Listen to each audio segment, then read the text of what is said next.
பாகிஸ்தானின் இடியாப்பச் சிக்கல்களை தீர்க்க முயன்று அதிலேயே சிக்கிக்கொண்ட பாகிஸ்தான் தலைவர்கள் அதிகம். முன்னாள் பிரதமர் நவாஸ் ஷெரீப் உள்பட பலரும் தண்டனைக்கு உள்ளானவர்கள்தான். நயா பாகிஸ்தான் சொல்யூஷன், அதாவது புதிய பாகிஸ்தான் என்ற கோஷத்துடன் பாகிஸ்தான் பொதுத் தேர்தலில் போட்டியிட்ட முன்னாள் கிரிக்கெட் வீரர் இம்ரான்கான் பெருவாரியான இடங்களில் வெற்றி பெற்று பாகிஸ்தானின் பிரதமராக பதவியேற்றுள்ளார்.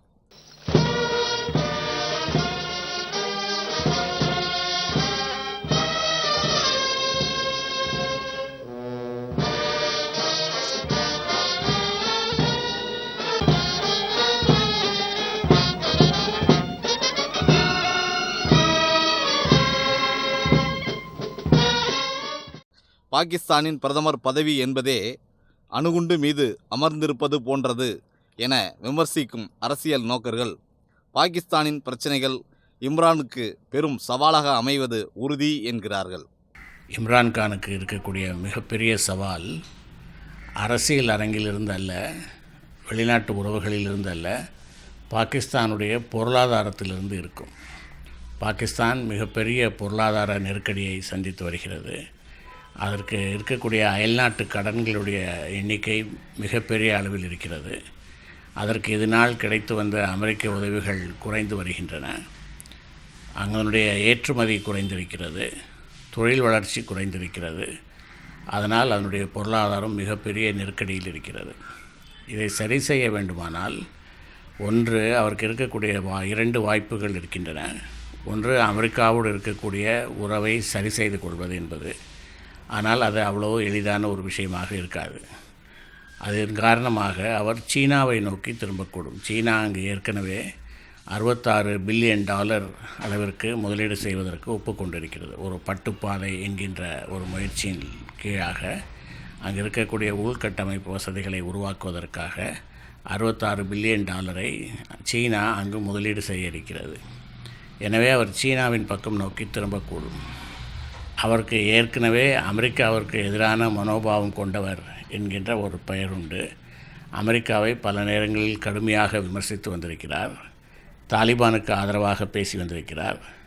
ஒசாமா பின் லேடன் அவர் கைது செய்யப்பட்ட விதத்தை குறித்து அவர் கடுமையாக விமர்சித்து வந்திருக்கிறார்.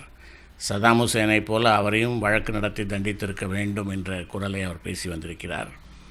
ஒரு மத அடிப்படையில் பார்த்தால் அவர் ஒரு தீவிரமான மதச்சார்பு கொண்ட ஒரு பிரதமராக அவர் இருப்பார்.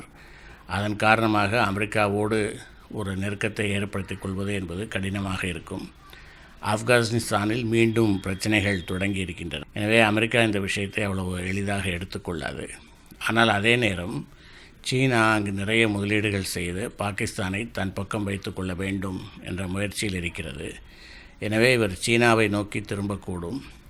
அப்படி அவர் சீனாவுக்கு ஆதரவான நிலை எடுத்தால் அது இந்தியாவிற்கு பெரிய தலைவேதனையாக இருக்கும். ஏனென்று சொன்னால் இந்தியாவிற்கும் சீனாவுக்கும் இருக்கிற கடும் போட்டியில் இந்தியா தன்னை தற்காத்து கொள்வதற்காக அமெரிக்காவின் பக்கம் சாய நேரிடும். அப்போது அதற்கு என்ன விலை இந்தியா கொடுக்க வேண்டியிருக்கும் என்பது ஒரு மிகப்பெரிய ஒரு கேள்விக்குறி. பாகிஸ்தான் தனி நாடாக மலர்ந்ததிலிருந்தே தொடரும் பிரச்சனைகள் இன்று வரை தீர்ந்தபாடில்லை. புதிய பிரச்சனைகள் எழுமே தவிர பழைய பிரச்சனைகள் தீர்க்கப்பட்டதே இல்லை என்பதே பாகிஸ்தானின் வரலாறு. அரசியலிலேயே மூளையை மூழ்க வைத்து கொண்டு சிந்தித்த அரசியல் தலைவர்கள், சர்வ அதிகாரத்துடன் ஆட்சியை பிடித்த இராணுவ அதிகாரிகளை எல்லாம் திக்குமுக்காட வைத்த பாகிஸ்தான் பிரச்சனைகளை கிரிக்கெட் வீரராய் இருந்து அரசியலுக்கு வந்துள்ள இம்ரான்கான் எப்படி சரி செய்யப் போகிறார் அல்லது எப்படி சமாளிக்கப் போகிறார் என்று பாகிஸ்தான் மக்கள் மட்டுமல்ல, அண்டை நாட்டு மக்கள் மட்டுமல்ல, உலகில் அனைவருமே ஆவலுடன் எதிர்பார்த்து கொண்டிருக்கிறார்கள். எதிர்க்கட்சியில் இருக்கக்கூடியவர்கள் பெரும் ஜாம்பவான்கள். அவர்களை எப்படி சமாளித்து தன்னுடைய வழிக்கு கொண்டு வரப்போகிறார் என்பது ஒரு மிகப்பெரிய ஒரு கேள்வி. அவருடைய தேர்தலின் போது அவருடைய தேர்தல் அறிக்கையில் பல கவர்ச்சிகரமான வாக்குறுதிகளை கொடுத்திருந்தார். இம்ரான்கானுடைய ஆதரவு என்பது இளைஞர்களுடைய மிகப்பெரிய ஆதரவை பெற்றவர் அவர். இளைஞர்களுடைய எண்ணிக்கை பாகிஸ்தானில் அதிகரித்து வருகிறது. ஆனால் அதே நேரம் அவர்களுக்கான வேலை வாய்ப்புகள் குறைந்து வருகின்றன. அவர் 1 கோடி வேலை வாய்ப்புகளை உருவாக்கப் போவதாக சொல்லியிருந்தார். ஆனால் பொருளாதாரம் இருக்கக்கூடிய நெருக்கடியில் அதை ஏற்படுத்துவது என்பது அவருக்கு எளிதான ஒரு காரியமாக இருக்காது. அவர் இது நாள் வரை ஊழலுக்கு எதிராக பேசி, எதிர்க்கட்சிகளுடைய ஊழலை பற்றி பேசி தான் அவர் ஆட்சிக்கு வந்திருக்கிறார். ஆனால் பாகிஸ்தானில் ஆட்சி நடத்துவதற்கு 3 பேரை அனுசரித்து போக வேண்டும். ஒன்று இராணுவம், இன்னொன்று பாகிஸ்தானில் இருக்கக்கூடிய எதிர்க்கட்சிகள், 3வது மத தீவிரவாதிகள். 3 பேரும் வெவ்வேறு திசைகளில் இழுக்கக்கூடியவர்கள். இவர்களிடையில் ஆப்பிட்டுக் கொள்கிறவர்கள் எப்படி அதை சமாளிக்கப் போகிறார்கள் என்பது ஒரு மிகப்பெரிய ஒரு கேள்விக்குறி. ஒருவேளை அங்கே இருக்கக்கூடிய தீவிரவாத சக்திகளை திருப்திப்படுத்துவதற்காகவும் இராணுவத்தை திருப்திப்படுத்துவதற்காகவும் அவர் மீண்டும் காஷ்மீர் பிரச்சனையை ஒரு சிக்கலாக அவர் எழுப்புவதற்கு முயற்சிக்கக்கூடும். அதன் மூலம் உலகத்தின் கவனத்தை தன் பக்கம் ஈற்றுக்கொள்வது மட்டுமல்ல, இந்த 2 சக்திகளுக்கும் ஏதோ ஒரு வகையில் திருப்தி கொடுக்க முடியும் என்று அவர் நினைக்கக்கூடும். எனவே பாகிஸ்தான் பிரதமராக இம்ரான்கான் பதவியேற்பது என்பது இந்தியாவிற்கு பல விதங்களில் ஒரு நெருக்கடியை ஏற்படுத்தக்கூடிய சூழலாகத்தான் இருக்கும். அவர் இந்தியாவோடு நல்லுறவை பேணப் போகிறேன் என்று சொல்லியிருக்கிறார். ஆனால் அதை எவ்வளவு தூரம் செய்வார் என்று பார்க்க வேண்டும். பாகிஸ்தான் கிரிக்கெட் அணியின் கேப்டனாக திகழ்ந்த இம்ரான்கான் தற்போது பாகிஸ்தான் நாட்டின் ஒட்டுமொத்த கேப்டனாக விஸ்வரூபம் எடுத்துள்ளார். 1971 பெர்காமில் இங்கிலாந்துக்கு எதிரான தமது கிரிக்கெட் பயணத்தை தொடங்கிய இம்ரான்கான் 1992 மெல்பர்னில் நடந்த உலக கோப்பை கிரிக்கெட் தொடரின் இறுதிப் போட்டியில் இங்கிலாந்து அணியை வீழ்த்தி பாகிஸ்தானுக்கு கிரிக்கெட்டின் உலக கோப்பையை பெற்றுத்தந்தார். கிரிக்கெட்டில் சம்பாதித்த பணத்தை தான் மட்டும் அனுபவிக்காமல் தம் நாட்டு மக்களுக்கும் செலவிட முன்வந்த இம்ரான்கான் 1991 தமது தாயார் பெயரில் புற்றுநோய் சிகிச்சைக்கான அறக்கட்டளையும் மருத்துவமனைகளையும் தொடங்கினார். கிரிக்கெட் ஆட்டத்தில் ஆல்ரவுண்டராக விளையாடி சாதனை படைத்த இம்ரான்கான் 1996 அரசியல் களத்திலும் ஆர்வம் கொண்டு கால் பதித்தார். பாகிஸ்தான் தெஹ்ரீக்-இ-இன்சாப் என்ற கட்சியை தொடங்கி குறுகிய காலத்திலேயே சிறந்த எதிர்க்கட்சி தலைவராக வலம் வந்தார் இம்ரான்கான். இம்ரான்கான் ஒரு கிரிக்கெட் வீரர் என்பதுதான் எல்லோருக்கும் அறிந்த உண்மை. ஆனால் அவர் கிரிக்கெட்டை விட்டு விலகிய பொழுதே அவர் அரசியலில் நுழைந்து ஒரு கட்சியை ஆரம்பித்தார். பாகிஸ்தான் தெஹ்ரீக் இன்சாப் அப்படின்னு சொல்லிட்டு அந்த பிடிஐ என்று சொல்லக்கூடிய அந்த கட்சி பல தேர்தல்களில் அவர்கள் போட்டியிட்டார்கள். ஆனால் இந்த முறை 116 இடங்களை பெற்று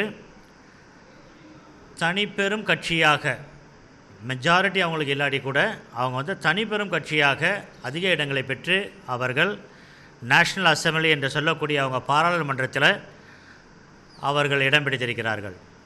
1997 நடந்த பாகிஸ்தான் தேர்தலில் முதல் முறையாக களமிறங்கிய போது அவரது கட்சி ஒரு இடத்தில் கூட வெற்றி பெறவில்லை. ஆயினும் தொடர்ந்து மக்கள் பிரச்சனையை முன்னெடுத்து போராட்டங்கள் நடத்தி பாகிஸ்தான் மக்களிடையே தனது கட்சியை பிரபலப்படுத்தினார். 2002 நாடாளுமன்ற தேர்தலில் போட்டியிட்டு மியன்வாலி தொகுதியில் வெற்றி பெற்ற இம்ரான்கான் தாம் முழுநேர அரசியல்வாதி என்பதை உலகிற்கு உணர்த்தினார். இவர் ஆட்சிக்கு வருவதனுடைய ஒரு முக்கியத்துவம் என்னன்னா, இதுவரைக்கும் பாகிஸ்தானை ஆண்ட 2 கட்சிகளுமே வாரிசு அரசியலை உள்ளடக்கியது, உள்வாங்கியது. பாகிஸ்தான் பீப்புள்ஸ் பார்ட்டி அது பெனசீர் பூட்டால் ஆரம்பித்து அவங்களுடைய வீட்டுக்கார் ஹஸ்பண்ட் ஜர்தாரி பூட்டோ அவரும் பிரசிடெண்ட்டாலாம் இருந்தார் அந்த நாட்டில். பிலவல் அப்படின்னு சொல்லிட்டு அவருடைய மகன் இப்போது அந்த கட்சிக்கு ஒரு பொறுப்பை ஏற்றுக்கொண்டிருக்கின்றார். அதே போல் நவாஸ் ஷெரீஃபுடைய பிஎம்எல் பாகிஸ்தான் முஸ்லீம் லீக் அவங்களும் ஒரு குடும்ப கட்சியாக வாரிசு அரசியலாக இருந்திருக்கின்றது. முதல் முறை பாகிஸ்தானில் இந்த தடவை வாரிசு அரசியலுக்கு அவர்கள் முக்கியத்துவம் கொடுக்கவில்லை. அதே சமயத்தில் இந்த 2 கட்சிகளும் சேர்ந்து அவருடைய எண்ணிக்கையை பார்த்தால் பாராளுமன்றத்தில் அவர்கள் மிக பெரிய எதிர்க்கட்சியாக அவர்கள் வேலை செய்வதற்கான வாய்ப்புகள் நிறைய இருக்கின்றன. அதுவே இம்ரான்கானுக்கு இருக்கக்கூடிய ஒரு பெரிய ஒரு சேலஞ்ச் என்று சொல்லக்கூடிய சவால் என்று சொன்னால் அதுதான். பாராளுமன்றத்தில் பல முடிவுகளை அவர் கொண்டு வர வேண்டியிருக்கும். அந்த முடிவுகளுக்கு இவர்கள் ஒத்துழைப்பார்களா என்று பார்த்தால் இருவரும் சேர்ந்து நாங்கள் எதிர்க்கட்சியாக செயல்படுவோம் என்று சொல்லியிருக்கிறார்கள். பாகிஸ்தான் இப்போது நிறைய பிரச்சனைகளை சந்தித்து கொண்டிருக்கின்றது. சிறப்பாக அவருடைய மிகப்பெரிய பிரச்சனை என்னன்னா, இன்னும் 2 வாரத்துக்கு தான் அவங்க கையில் வந்து அந்த பேலன்ஸ் ஆஃப் பேமெண்ட் அப்படின்வாங்க. அதாவது அந்த நாட்டுக்கு இறக்குமதி செய்யக்கூடிய பொருள்களுக்கு அந்நிய செலவாணியில் யுஎஸ் டாலரில் பே பண்ணுறதுக்கு வேண்டிய பணம் அவங்களுக்கு இன்னும் ஒரு 2 வாரத்துக்கு தான் இருக்குது. ஆகவே அவர் வந்து மிகப்பெரிய ஒரு லோனை வந்து வேர்ல்ட் பேங்க்கில் அவர் கேட்டிருக்கார். அந்த வேர்ல்ட் பேங்க் வந்து அந்த லோனை கொடுக்கறதுக்கு அவங்க தயாராக இருந்தாலும் அமெரிக்கா வந்து அந்த லோனை கொடுக்கக்கூடாது, அதற்கு வந்து தடை விதிக்க வேண்டும் என்று அமெரிக்கா வந்து மும்முரமாக இருக்கின்றது. அதனால் வந்து இம்ரான்கான் வந்து இதற்கு முந்தைய தலைவர்களைப் போல சீனாவிடம் அவர் நெருக்கமாக இருக்கிறதுக்கு எல்லா விதமான வாய்ப்புகளும் இருக்கின்றன. சீனா அமர்ந்திருக்கக்கூடிய அந்த மற்ற மல்டிலேட்ரல் ஆர்கனைசேஷன்ஸில் அவர்களுக்கு பணம் கிடைக்குமேயானால், எங்கே வந்து அவர்களுக்கு பணம் கிடைக்குமேயானால், லோன் கிடைக்குமேயானால், கடன் கிடைக்குமேயானால் அவர் அதை பெற்றுக்கொள்வார். ஆகவே அவர் வந்து அமெரிக்காவுக்கு எதிராக செயல்படுவாரா என்று பார்த்தால், அமெரிக்காவுக்கு எதிராக செயல்படுவதாக அவர் குறிப்பிட்டதால் தான் அவர் வந்து அந்த நாட்டில் வந்து அவர் எலெக்ட் பண்ணிருக்கிறாங்க. ஒன்று, பாகிஸ்தானில் இன்றைக்கி வந்து எல்லா சவுத் ஏஷியா கண்ட்ரீஸ்லையுமே இன்றைக்கி வந்து யூத் பாப்புலேஷன் அதிகமாக இருக்கின்றது. பாகிஸ்தான் அது வந்து விதிவிலக்கு அல்ல. நவாஸ் ஷெரீப்பிற்கு எதிராக 2013 குரல் எழுப்பிய இம்ரான்கான் நயா பாகிஸ்தான் சொல்யூஷன் பிரச்சாரத்தின் மூலம் நவாஸின் பாகிஸ்தான் முஸ்லீம் லீக் கட்சிக்கு சவால் விடுத்தார். 2013 நவாஸின் முஸ்லீம் லீக் வெற்றி பெற்றது என்றாலும் அந்த தோல்வியில் தோண்டு போகாத இம்ரான் அரசியல் களத்தில் தொடர்ந்து தீவிரமாக இயங்கி தற்போது 2018 ஜூலை 25 நடைபெற்ற பாகிஸ்தான் பொதுத் தேர்தலில் போட்டியிட்டு தனிப்பெரும் கட்சியாக 116 இடங்களில் வெற்றி பெற்று ஆட்சியை பிடித்துள்ளார். எதிர்த்தரப்பு கட்சிகளின் பலவீனத்தை சரியாக பயன்படுத்தி கொண்ட இம்ரான்கான் பாகிஸ்தான் அரசியலில் தனது காலை ஆழமாக ஊன்றியுள்ளார். ஒருபுறம் நவாஸ் ஷெரீப்பின் சகோதரர் ஷோபாஸ், மறுபுறம் பெனாசிர் பூட்டோவின் மகன் பில்வால் ஆகியோரை முந்த இம்ரான்கான் எடுத்துக்கொண்ட சிரத்தை அபாரமானது. கிரிக்கெட்டில் ஆல்ரவுண்டர் இம்ரானின் ரன்வேட்டை அரசியல் களத்திலும் வாக்கு வேட்டையிலும் வெற்றி தந்துள்ளது. இம்ரான்கானை எலெக்ட் பண்ணுறதுக்கு என்ன காரணம்னா, அந்த நாட்டினுடைய இமேஜ், பாகிஸ்தான் என்று சொன்னாலே எல்லாரும் வந்து அந்த ஒரு டெரரிசம் நாடாக அது இருக்குது அப்படின்றது வந்து ஒரு பெரிய பிரச்சனையாக இருக்கின்றது. ஆகவே இமேஜ் ஆஃப் த கண்ட்ரி, அந்த நாட்டை பற்றிய ஒரு எண்ணம் மாற வேண்டும் என்பது ஒன்று. ரெண்டாவது, அவர்கள் எல்லோரும் எதிர்பார்ப்பது என்ன, இந்தியாவுடனும் அமெரிக்காவுடனும் ஒரு ஓப்பன் ரிலேஷன்ஷிப், எல்லாருக்கும் தெரிந்த வகையில் ஒரு நட்பை நீங்கள் வைத்துக்கொள்ள வேண்டும் என்று சொல்லியிருக்கிறார்கள். இந்தியாவை பொறுத்த வரைக்கும் அவர் சொல்லியிருக்காரு, நான் வந்து நட்புறவை நான் பாராட்டுகிறேன், காஷ்மீரை பற்றி நம்ம பேசலாம், ட்ரேட், நம்ம வாணிகங்களை வந்து நம்ம பெருக்கிக் கொள்ளலாம் என்று சொல்லியிருக்கின்றார்.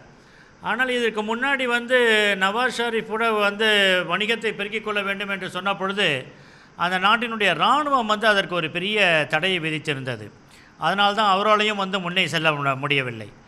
ஆகவே வந்து காஷ்மீருக்கு முதலிடம் கொடுப்பாரா அல்லது வந்து வர்த்தகத்திற்கு முதலிடம் கொடுப்பாரா என்று தெரியவில்லை.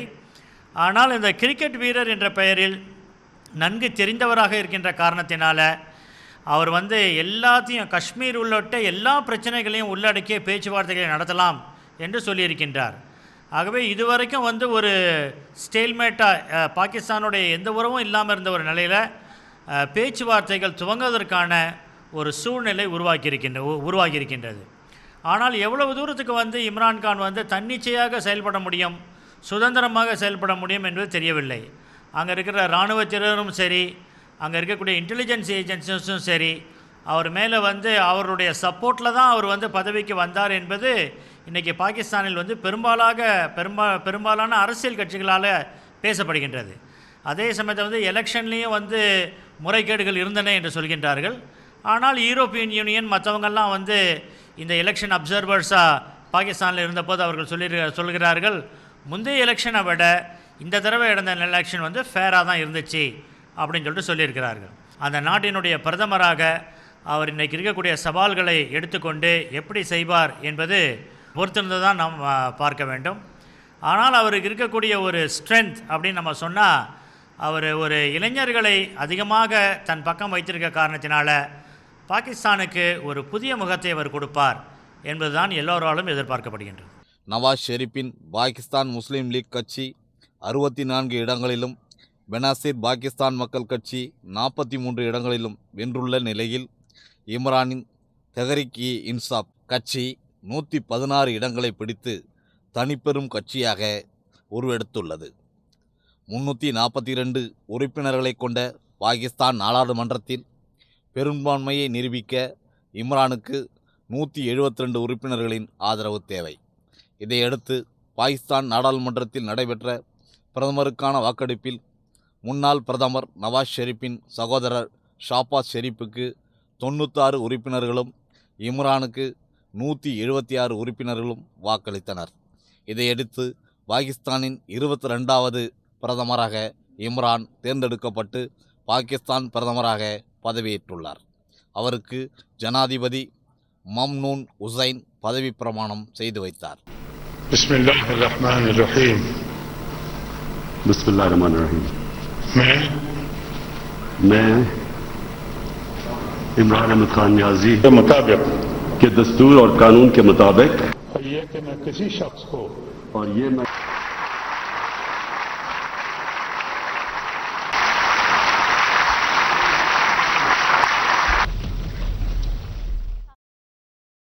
இந்த பதவியேற்பு விழாவுக்கு இந்திய கிரிக்கெட் அணியின் முன்னாள் வீரர்களும் தனது நெருங்கிய நண்பர்களுமான கபில் தேவ், கவாஸ்கர், நவ்ஜோத் சிங் சித்து ஆகியோருக்கு இம்ரான்கான் அழைப்பு விடுத்திருந்தார். இம்ரான்கானின் அழைப்பை ஏற்று சித்து மட்டுமே பதவியேற்பு விழாவில் பங்கேற்றார். உலகிலேயே ஒரு கிரிக்கெட் வீரர் நாட்டின் பிரதமராவது இதுவே முதல் முறை என்ற பெருமையை இம்ரான்கான் பெற்றார். கிரிக்கெட் வீரர் என்பது அவருக்கு மக்களிடத்தில் ஒரு பெரிய பிரபலத்தை ஏற்படுத்தி கொடுத்தது. சர்வதேச அளவில் ஒரு பிரபலத்தை ஏற்படுத்தி கொடுத்தது. அவர் இளைஞர்கள் அவர்பால் ஈர்க்கப்படுவதற்கு அதுவும் ஒரு காரணமாக இருந்தது.